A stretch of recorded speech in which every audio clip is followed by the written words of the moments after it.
আজ আমি একটু রুই মাছে দই পোস্ত করব। প্রথমে মাছগুলো হালকা করে ভেজে নেব, খুব বেশি ভাজবো না মাছটা। মাছ ভাজা হয়ে গেছে, মাছগুলো তুলে কড়ার তেল কমিয়ে তাতে কালো জিরে এবং কাঁচা লঙ্কা ফোড়ন দিলাম।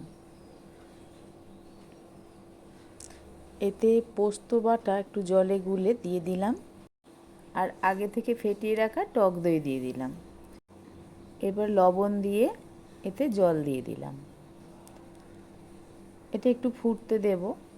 ফুটে গেছে, এখন মাছগুলো এতে ছেড়ে দেব। এই রান্নাটা খুব সামান্য মশলায় হয়ে যায়। ওপর থেকে একটু তেল ছড়িয়ে দেব, তাহলেই হয়ে গেল আজকের রুই দই পোস্ত।